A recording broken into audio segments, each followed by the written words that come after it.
दोस्तों, हम बाबा साहब डॉक्टर भीमराव अंबेडकर द्वारा लिखित भगवान बुद्ध और उनका धम्म प्रस्तुत करने जा रहे हैं। उम्मीद है कि हमारा ये छोटा सा प्रयास आपको पसंद आएगा।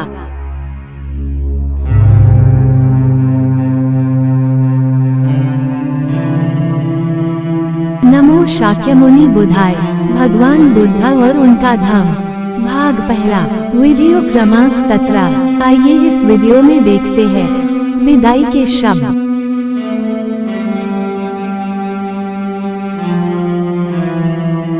शाक्य संघ की सभा में जो कुछ हुआ उसकी सूचना सिद्धार्थ गौतम के वापस लौटने से बहुत पहले ही राजा के महल में पहुंच गई थी।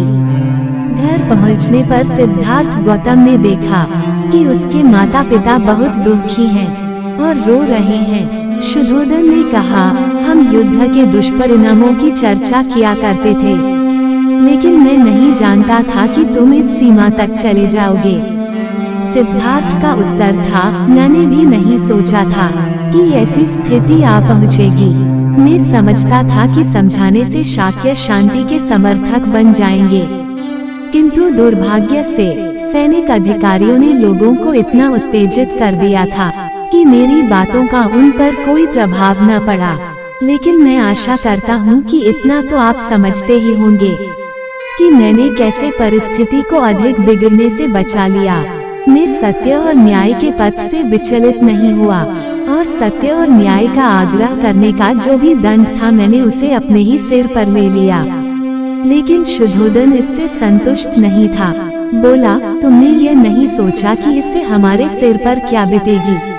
लेकिन इसी कारण तो मैंने प्रब्रज्या लेना स्वीकार किया है।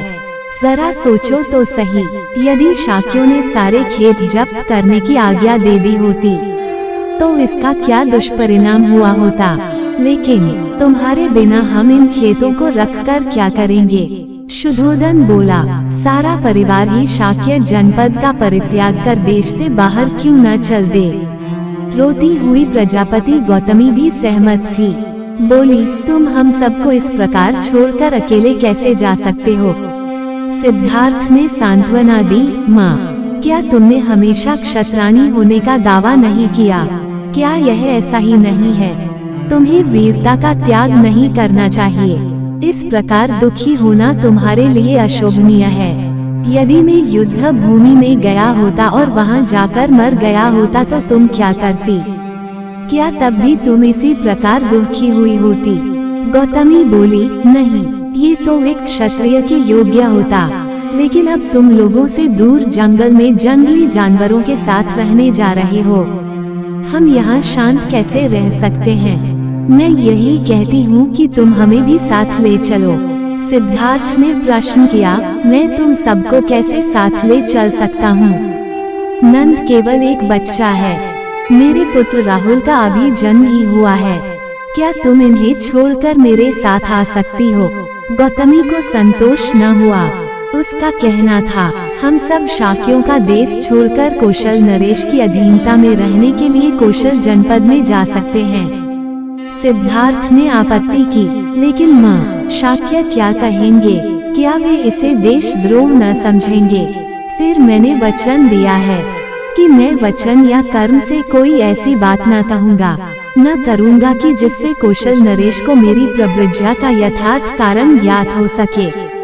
ये सही है कि मुझे अकेले जंगल में रहना होगा, लेकिन कोलियों के विरुद्ध लड़ाई में हिस्सा लेने और जंगल में रहने, इन दोनों में से अधिक श्रेयस्कर क्या है।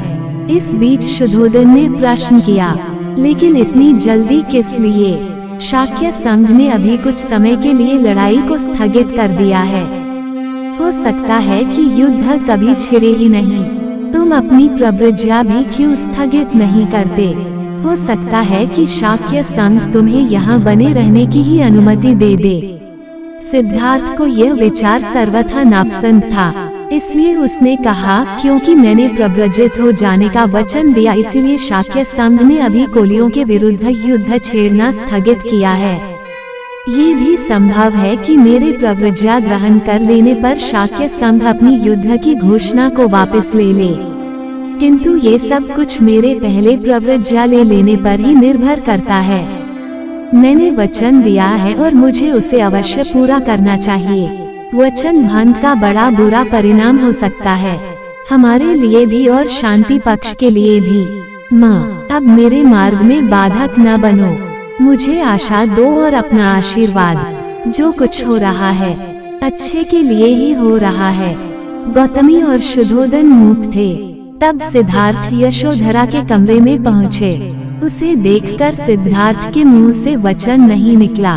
वह नहीं जानता था कि क्या कहे और कैसे कहे। यशोधरा ने ही मौन भंग किया। बोली, कपिल वस्तु में शाक्य संघ की सभा में जो कुछ हुआ वह सब मैं सुन चुकी हूँ। सिद्धार्थ ने पूछा, यशोधरा, मुझे बता कि तुझे मेरा प्रव्रजित होने का निश्चय कैसा लगा है। सिद्धार्थ समझता था कि शायद यशोधरा बेहोश हो जाएगी, किंतु ऐसा कुछ नहीं हुआ। अपनी भावनाओं को अच्छी तरह अपने वश में रखकर उसने उत्तर दिया, यदि मैं ही तुम्हारी स्थिति में होती तो और दूसरा मैं कर ही क्या सकती थी।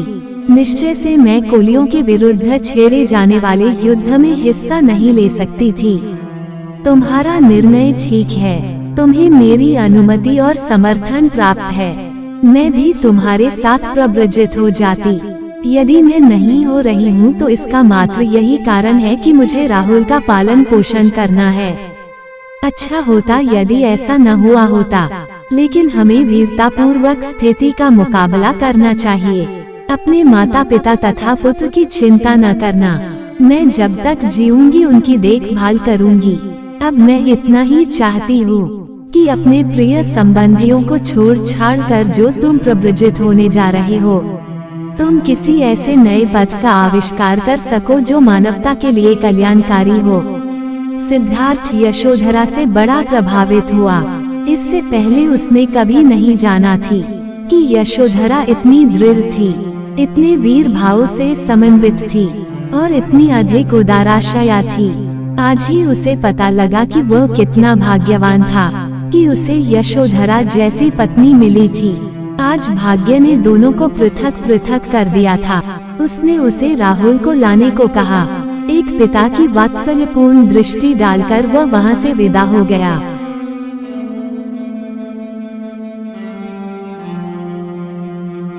अगले वीडियो में देखेंगे सिद्धार्थ गौतम का गृह त्याग। दोस्तों, उम्मीद है कि हमारा ये छोटा सा प्रयास आपको पसंद आएगा, तो कृपया हमारे इस वीडियो को लाइक करें और अपने दोस्तों को शेयर करें। और हाँ, चैनल को सब्सक्राइब करना ना भूलें। धन्यवाद।